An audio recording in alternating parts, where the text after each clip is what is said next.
Class 7th history और हमारे chapter का नाम है the making of regional cultures. तो बच्चों, इस वीडियो में हम इस चैप्टर के एनसीईआरटी क्वेश्चन आंसर्स डिस्कस करेंगे। हमारा पहला क्वेश्चन है मैच द फॉलोइंग। चलिए मैचिंग करते हैं। तो यहाँ पे फर्स्ट है अनंत वर्मन। अनंत वर्मन एक राजा है जिसका संबंध किससे है? उड़ीसा से है। उड़ीसा का राजा था, कौन सी डायनेस्टी से बिलोंग करता था? गंग डायनेस्टी से। ठीक है। नेक्स्ट है जगन्नाथा। तो इस अनंत वर्मन ने निश्चय किया था कि वो जगन्नाथ भगवान का मंदिर बनवाएगा। और कहाँ बनवाएगा? पुरी में। ठीक है।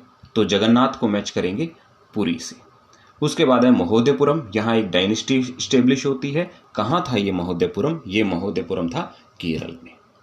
उसके बाद है लीला तिलकम। इस बुक की रचना, लीला तिलकम जिसका नाम है, इसकी रचना कहाँ हुई थी? केरला में। ठीक है। तो ये हो गया।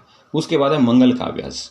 तो लिटरेचर की ये जो फॉर्म है मंगल काव्यास, इनकी रचना कहाँ हुई थी? इनकी रचना हुई थी बंगाल में। और मिनिएचर पेंटिंग्स होती थी जो मेडिवल टाइम में बनी थी। ठीक है। मिनिएचर पेंटिंग्स जिनमें छोटे छोटे चित्र जो है वो बनाए जाते थे। तो मिनिएचर पेंटिंग्स की एक टेक्निक थी कांगड़ा शैली। मिनिएचर पेंटिंग बनाने की एक टेक्निक थी। तो जब भी आप मैच द फॉलोइंग अपनी नोटबुक में लिखें या अपने पेपर में लिखें तो हमेशा फर्स्ट ऑप्शंस को सामने रखें और उनके आने वाले आंसर उनके सामने लिखेंगे, कुछ इस तरीके से। ठीक है। कुछ इस तरीके से आप लिखेंगे। चलिए अगले क्वेश्चन पे आ जाते हैं। Question number 2। क्वेश्चन नंबर 2 है व्हाट इज मणिप्रवालम? मणिप्रवालम क्या है? Name a book written in that language. और इस भाषा में यानी कि मणिप्रवालम टेक्निक का इस्तेमाल करते हुए जो बुक लिखी गई उस एक बुक का नाम बताइए। ठीक है। आंसर देखते हैं। तो Manipravalam literally means diamond and coral. देखो बच्चों, यहाँ पे मणिप्रवालम का जब आप संधि विच्छेद करोगे ना तो इसमें से दो शब्द बनेंगे, एक मणि और एक प्रवाल। ठीक है। अब मणि को इंग्लिश में क्या बोलेंगे? डायमंड। और प्रवाल को इंग्लिश में क्या बोलेंगे? कोरल। तो डायमंड तो हीरा आपको पता ही है। प्रवाल जो होता है ये भी बहुत वैल्यूएबल होता है, काफ़ी इंपॉर्टेंट होता है, इसकी अच्छी कमर्शियल वैल्यू होती है। ये समुद्र के अंदर जो है उगता है। ठीक है। तो दोनों ही इंपॉर्टेंट चीज़ें हैं। यानी कि यहाँ पे लिटरेचर की एक फॉर्म को मणि और प्रवाल से जोड़कर उसको नाम दिया है। ठीक है। ऐसे है। तो मणिप्रवालम एक लिटरेरी टेक्निक है तो जिसमें डायमंड को किससे रिलेट किया है? संस्कृत भाषा से। ठीक है। यानी कि इस लिटरेरी टेक्निक में संस्कृत का इस्तेमाल हुआ। ठीक है। और कोरल को किससे रिलेट किया है? रीजनल लैंग्वेज से। तो वहां की जो रीजनल लैंग्वेज थी उसको कोरल से रिलेट किया है। तो एक ऐसा ग्रंथ जिसमें संस्कृत और लोकल भाषाओं का इस्तेमाल हुआ है, जो इन भाषाओं के संगम से जो लिटरेरी फॉर्म डेवलप हुई है, तो उसको नाम दिया गया मणिप्रवालम। समझ में आई बात? और इस टेक्निक से लिखी गई एक किताब का नाम है Leela Tilakam. Next question, who are the major patrons of Kathak? Kathak के मेजर पेट्रोन्स कौन थे? पेट्रोन्स होते हैं संरक्षक, जिनके संरक्षण में कोई चीज आगे बढ़े, उसका विकास हो, वो फले फूले। ठीक है। उसका रक्षण हो। तो who are the major patrons of Kathak? देखते हैं कौन थे। So Mughal emperors. तो मुगल एम्परर्स कथक के पेट्रोन्स थे। कथक का पता है ना आपको? कथक क्या था? कथक शुरुआत में कहानी सुनाने वालों की, नॉर्थ इंडिया में कहानी सुनाने वालों, कथावाचक। कथक किससे निकला? कथा से निकला। तो कथक नॉर्थ इंडिया में कहानी सुनाने वालों की एक जाति थी। बाद में इन्होंने बॉडी मूवमेंट और चेहरे के हाव भाव इसमें शामिल करने शुरू कर दिए। ये डांस फॉर्म के रूप में विकसित हुआ। ठीक है। तो इस डांस की टेक्निक को मुगल एम्परर्स ने संरक्षण दिया। वाजिद अली शाह जो थे, यानी कि जो मुगल नोबल्स थे, उन्होंने संरक्षण दिया। वाजिद अली शाह ने संरक्षण दिया। अवध के नवाब जो थे लास्ट। ठीक है। राजस्थान के दरबारों में इसको संरक्षण मिला, लखनऊ के दरबार में संरक्षण मिला। ठीक है। तो ये जो लोग थे और ये जो दरबार थे, ये कथक के पैट्रोन्स थे। यहां कथक का संरक्षण हुआ है और वो फला फूला है। Next question, what are the important architectural features of temples of Bengal? Bengal में उस काल में जो मंदिर बने, उन मंदिरों के स्टाइल ऑफ आर्किटेक्चर क्या था? किस तरह से वो मंदिर बने? क्या टेक्निक थी? क्या खास बातें थी उन बिल्डिंग्स में, उन मंदिरों की बिल्डिंग्स में? वो हमें बतानी है। तो यहाँ आप देखो, ये इमेज मैंने अटैच की है। यहाँ पे पहले तो बंगाल में जो मंदिर बनते थे वो कुछ इस तरीके से झोपड़ी नुमा थे, बाद में फिर ये पक्के ईंटों के बनाए जाने लगे। लेकिन इस पुरानी वाली टेक्निक को इन्होंने यहाँ मेंटेन रखा। ये जो झोपड़ी में जो मंदिर बना है और ये जो ईंटों से बना है, इसमें इन्होंने सिमिलैरिटी रखने की कोशिश की है। ठीक है, चलिए अब इसकी टेक्निक देखते हैं। फर्स्ट पॉइंट है डबल रूफ दो चाला एंड फोर रूफ्ड चौचाला structure were that thatched huts. तो डबल रूफ यानी कि दो छतों वाले दो चाला और चौचाला टेक्निक से ये बनाए गए। Point number 2, temples were usually built on square platform. तो स्क्वायर प्लेटफॉर्म बनाया जाता पहले, फिर उसके ऊपर मंदिर खड़ा किया जाता। Point number 3, outer walls of many temples were decorated with paintings, ornamental tiles and terracotta tablets. तो मंदिरों की जो बाहरी दीवारें जो थी उन पर पेंटिंग्स बनाई जाती थी, ऑर्नामेंटल टाइल्स यानी कि टाइलों पर डिजाइन करके वो टाइल्स लगाई जाती थी, और टेराकोटा टैबलेट्स यानी कि मिट्टी से बनी हुई, जिनमें देवी देवताओं की मूर्तियां, वहाँ की कथा कहानियां और ये सब जो डिजाइन्स होते थे, तो टेराकोटा की मिट्टी की टैबलेट्स ऐसी बना के लगाई जाती थी मंदिर की दीवारों पर। यानी कि मंदिर का जो आउटर था, बाहरी तरफ से मंदिर को काफी सजाया जाता था। पॉइंट नंबर 4 है the interior was relatively plain. और जो इनर पार्ट था मंदिर का, जो इंटीरियर था, वो सिंपल था, वो साधारण था, वो प्लेन रहता था। Point number 5, in some temples, particularly in Vishnupur in Bankura district, West Bengal, such decorations reached a high degree of excellence। और बांकुरा डिस्ट्रिक्ट में के विष्णुपुर के जो मंदिर में इस तरह की जो टेक्निक है ये बहुत हाई लेवल तक पहुंच गई। यानी कि इन टेक्निक्स को बहुत अच्छे तरीके से यूज करके ये विष्णुपुर का मंदिर बंगाल में बनाया गया। ठीक है, तो ये एक एग्जाम्पल है। 4 पॉइंट है और 5वां एग्जाम्पल है। Next question, why did minstrels proclaim the achievements of heroes. अब यहाँ पे सबसे पहले आप मीनिंग समझ लो मिनिस्ट्रल्स का। ये मिनिस्ट्रल्स कौन होते थे? तो जो मिनिस्ट्रल्स जो थे ना, इनको हम बोलते हैं चारण भाट। अब ये चारण भाट कौन होते हैं? चारण भाट वो लोग होते थे जो किन्हीं राजाओं की, किन्हीं वीर योद्धाओं की कहानियों को काव्य के जरिए, कहानी के जरिए, गाने के जरिए, गीत के जरिए गाकर सुनाते थे। और इतना शानदार सुनाते थे कि ऐसा लगता था कि वो चीज आंखों के सामने हो रही है। तो ये होते थे मिन्स्ट्रल्स, चारण भाट। वो उस कथा कहानी को ऐसा गाते थे, शानदार तरीके से उसको परफॉर्म किया करते थे और सुनने वाले उसको सुनकर मंत्रमुग्ध हो जाते थे। तो ये होते थे मिन्स्ट्रल्स। हिंदी में हम इन्हें चारण भाट बोलते हैं। चलिए आंसर देखते हैं। यहां पे पहले क्वेश्चन का मीनिंग समझो। Why did minstrels proclaim the achievements of heroes.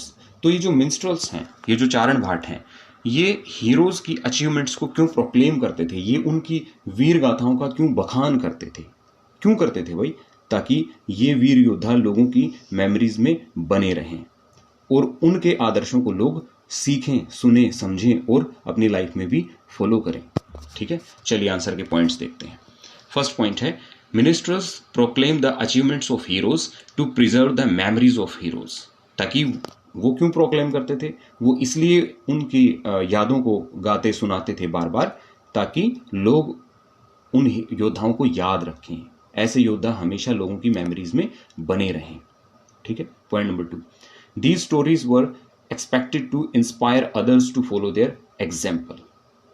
इन कहानियों का उद्देश्य ये होता था कि ये कहानियां दूसरे लोगों को भी इंस्पायर करेंगी, दूसरे लोगों को भी मोटिवेट करेंगी कि वो भी वीरता के गुणों को अपनाएं, वो भी सच्चाई की राह पर चलें। ठीक है, point number 3, ordinary people were also attracted by these stories which depicted dramatic situations. तो इन कहानियों में, इन गीत में, इन गाथाओं में जो कहानियां दिखाई जाती थी, इनसे साधारण लोग भी प्रभावित होते थे। तो मोटिवेशन तो मिलता ही था, no doubt. Point number 4, people also get attracted by the range of strong emotions. और लोग किस चीज की तरफ अट्रैक्ट होते थे जब चारण भाट उन किस्से कहानियों को गाते थे? तो लोग मोटिवेट होते थे किन भावनाओं से? लॉयलिटी, स्वामी भक्ति, फ्रेंडशिप, मित्रता, लव, प्रेम, वैलोर, बहादुरी, एंगर, क्रोध। ठीक है, तो लोग इन सारी भावनाओं से भी ओतप्रोत हो जाते थे, इन सारी भावनाओं को भी गेन करते थे। ठीक है, ये सारी वैल्यूज वो अपनी लाइफ में ऑब्टेन करते थे। तो इसलिए मिन्स्ट्रल्स हीरो जो लोग थे, जो बहादुर थे, जो वीर राजपूत योद्धा थे, उनकी कहानियों को, किस्सों को गाते थे। Next question, why do we know much more about the cultural practice of rulers than about those of ordinary people? हम राजा रानी यानी कि जो रूलर जो थे, हम रूलर्स की कल्चरल प्रैक्टिसेस के बारे में बहुत कुछ जानते हैं, लेकिन ऑर्डिनरी पीपल यानी कि साधारण लोगों की कल्चरल प्रैक्टिस के बारे में बहुत कुछ नहीं जानते हैं। इसके पीछे क्या कारण है? जाहिर सी बात है, जो राजा लोग हैं वो अपनी कल्चरल प्रैक्टिसेस, अपने डे टू डे एक्टिविटीज़, जो भी उनकी लाइफ में घटना घटित हुई है और जो भी उनकी प्रैक्टिसेस हैं, वो उन सबको रिकॉर्ड करवाते थे। ऐसा ये क्वेश्चन आपकी क्लास 6 में भी था, अगर आपको याद हो तो। ठीक है, तो वो रिकॉर्डिंग्स करवाते थे। उनके पास पढ़े लिखे लोग होते थे, स्क्राइब्स होते थे, स्कॉलर्स होते थे, जो उनकी इन चीज़ों को लिखते थे। जबकि साधारण लोग अपनी आजीविका कमाने में व्यस्त रहते थे, उनके पास कहाँ इतनी नॉलेज थी। ठीक है, और इतनी समझ भी नहीं थी। राइट, नेक्स्ट आंसर को देखते हैं।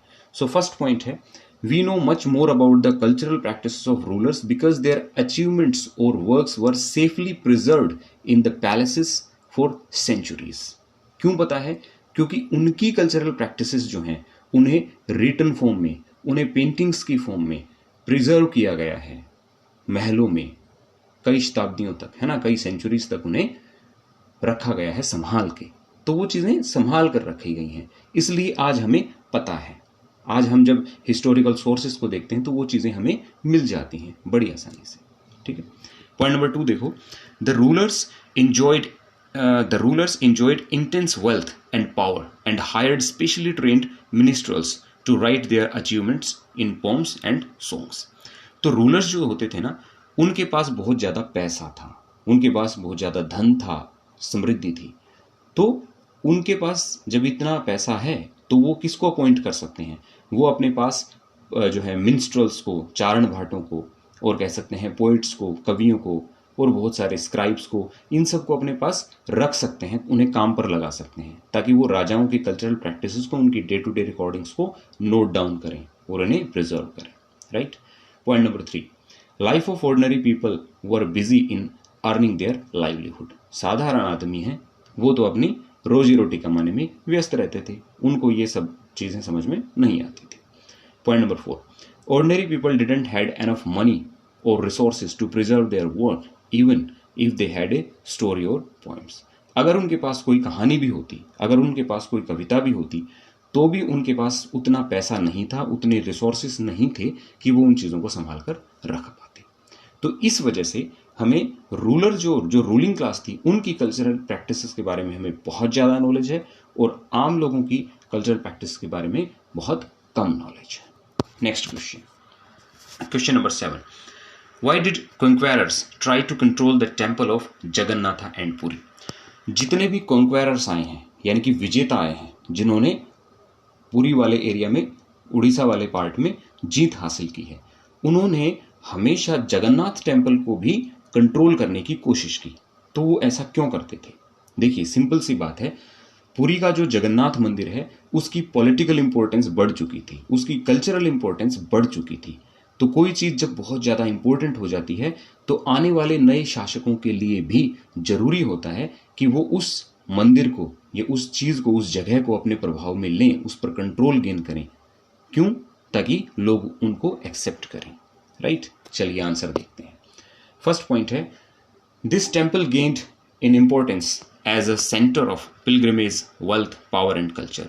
यानी कि ये जो मंदिर था, ये बहुत इंपॉर्टेंट हो गया था उस वक्त, बहुत ज़रूरी हो गया था। किस किस मामले में? पिलग्रिमेज सेंटर था ये, तीर्थयात्रियों के लिए एक बहुत शानदार स्थल था। ठीक है, वेल्थ बहुत ज़्यादा इसके पास थी, पावरफुल था। ठीक है, और कल्चर का भी एक सेंटर था। तो मंदिर की पॉलिटिकल एंड सोशल इंपॉर्टेंस बहुत ज़्यादा थी। तो मंदिर पे कंट्रोल जो करेगा, जनता भी उसके कंट्रोल को एक्सेप्ट करेगी, जनता भी उसके सामने सिर झुकाएगी। तो जो भी नए राजा आते थे, उनके लिए बहुत ज़रूरी था, जो भी नई पावर्स आती थी, उनके लिए बहुत ज़रूरी था मंदिर को भी अपने नियंत्रण में लें।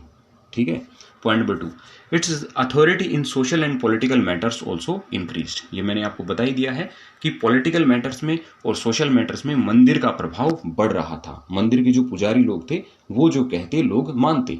तो नए राजाओं के लिए, नई पॉलिटिकल पावर्स के लिए जरूरी होता था कि उन पुजारियों के साथ सामंजस्य बिठाएं, उनसे अपनी बात कहलवाएं, ताकि लोग भी नए राजाओं को, नई पावर्स को एक्सेप्ट करें।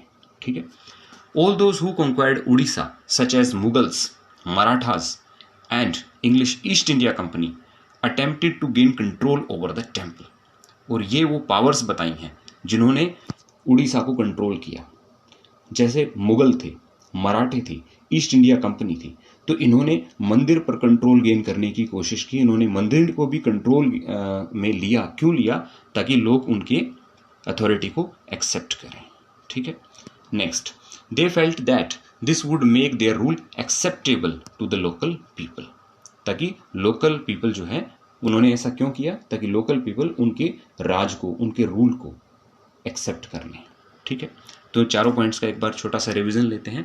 सबसे पहली बात तो ये है कि टेम्पल बहुत ज़्यादा इम्पोर्टेंट हो गया था पिलग्रिमेज सेंटर के रूप में, वेल्थ के मामले में, पावर के मामले में और कल्चर के मामले में। पॉइंट नंबर 2 देखो, इसकी अथॉरिटी सोशल और पॉलिटिकल मैटर में बढ़ चुकी थी। पॉइंट नंबर 3 देखो, उड़ीसा में जो भी नए कॉन्क्वेरर्स आए, चाहे वो मुगल हों, मराठे हों या ईस्ट इंडिया कंपनी हो, उन्होंने मंदिर पर कंट्रोल गेन करने की कोशिश की। और पॉइंट नंबर 4 जो तीनों पॉइंट्स को कंप्लीट करता है। क्यों? क्योंकि अगर वो मंदिर को कंट्रोल में लेंगे तो जो वहाँ के लोग हैं वो उनकी अथॉरिटी को एक्सेप्ट करेंगे। नेक्स्ट क्वेश्चन, हमारा नेक्स्ट क्वेश्चन है question number 8, why were temples built in Bengal. तो बंगाल के अंदर मंदिर क्यों बनाए गए थे? तो मंदिर कोई क्यों बनाएगा? जाहिर सी बात है, अपना पैसा दिखाने के लिए, अपनी ताकत दिखाने के लिए, समाज में एक्सेप्टेंस लेने के लिए, है ना। तो ये एक कारण था। चलिए अब हम पॉइंट्स देखते हैं। First point, temples and other religious structures were often built by individuals और groups who were becoming powerful to both demonstrate their power and proclaim their piety. तो मंदिर, बंगाल में उस समय मंदिर किन लोगों ने बनवाए? जो ताकतवर बनते जा रहे थे, है ना। जो क्या बन रहे थे? ताकतवर बन रहे थे। तो उन लोगों ने बनवाए। क्यों बनवाए? इन दो पर्पजेस के लिए, इन दो उद्देश्यों को सिद्ध करने के लिए, ये दो ऑब्जेक्टिव्स शो करने के लिए। पहला, डेमोन्स्ट्रेट देयर पावर, अपनी ताकत दिखाने के लिए, और प्रोक्लेम देयर पाइटी, अपनी श्रद्धा दिखाने के लिए, अपना शील भाव दिखाने के लिए कि देखो हम कितने श्रद्धालु लोग हैं, हमने मंदिर बनवाए, ताकि समाज में लोग उनका आदर सम्मान करें, उनका रिस्पेक्ट करें, उनको ज़्यादा एक्सेप्ट करें। ठीक है। तो पहला पॉइंट हमें क्या समझाता है? पहले पॉइंट में हम समझते हैं कि मंदिर उन तबकों ने, उन लोगों ने बनवाए जो लोग पावरफुल बन रहे थे। और क्यों बनवाए? इन दो कारणों की वजह से, अपनी ताकत दिखाने के लिए, डेमोन्स्ट्रेट देयर पावर, और दूसरा, प्रोक्लेम देयर पाइटी, अपना श्रद्धा भाव दर्शाने के लिए। तो पॉइंट 1 क्लियर। पॉइंट नंबर 2 पे आओ। Many of the modest brick and terracotta temples in Bengal were built with the support of several। तो देखो बंगाल में कुछ ब्रिक के टेम्पल बने, वो जो कि किन लोगों ने बनवाए, किन लोगों के सपोर्ट से बने? लो सोशल ग्रुप्स, जो समाज में जो लोअर तबके थे, जैसे कि कोल्लू और जैसे कि कंसारी। तो कोल्लू और कंसारी लोगों ने भी ईंटों के मंदिर बनवाए। ठीक है। तो उन्होंने भी बनवाए। अब उन्होंने भी क्यों बनवाए होंगे? समाज में, जाहिर सी बात है, अपनी वैल्यू, अपनी इंपॉर्टेंस, समाज में अपना इंपॉर्टेंस बनाए रखने के लिए। ठीक है। ये हो गए। अब ये लो सोशल ग्रुप जैसे कि कोल्लू कौन थे? Oil pressers. ठीक है। और कंसारी कौन थे? Bell metal workers. ये हो गए। पॉइंट नंबर 3 देखो, the coming of European trading companies created new economic opportunities. जब बंगाल में यूरोपियन कंपनीज आती हैं, यानी ईस्ट इंडिया कंपनी जब आ गई थी, तो यूरोपियन कंपनी के आने से क्या हुआ? नई इकोनॉमिक अपॉर्चुनिटीज जनरेट होती हैं, लोगों ने थोड़ा पैसा कमाया। तो many families belonging to these social groups availed of this. तो जब यूरोपियन ट्रेडिंग कंपनी आती हैं, उनके आने से कुछ लोगों ने उन इकोनॉमिक फैसिलिटीज का फायदा उठाया, यानी कि उन्होंने कंपनियों के साथ काम करके थोड़ा पैसा कमाया। अब जब पैसा आ ही गया है, फिर क्या हुआ? फिर as their social and economic position improve, तो जब समाज में बंगाल के उन लोगों की पोजीशन इम्प्रूव हुई, ठीक है, जिन्होंने कंपनियों के साथ मिलकर काम किया, उनके पास पैसा आ गया, तो उनकी सोशल और इकोनॉमिक पोजीशन इम्प्रूव हो गई, समाज में उनका थोड़ा नाम हो गया और पैसा उनके पास आ गया। तो उन्होंने क्या किया, उन्होंने मंदिर बनवाए। किस लिए बनवाए? They proclaimed their status through the construction of temples. तो उन्होंने समाज में अपना स्टेटस प्रोक्लेम किया, समाज में अपनी स्थिति दर्ज कराने के लिए, समाज में अपने रुतबे को और ऊंचा बढ़ाने के लिए इन लोगों ने मंदिर बनवाए। तो इसलिए बंगाल में मंदिर बनवाए गए। तो बच्चों, इस आंसर के साथ इस चैप्टर के हमारे एनसीईआरटी क्वेश्चन आंसर्स कंप्लीट होते हैं। Thanks for watching. Bye bye.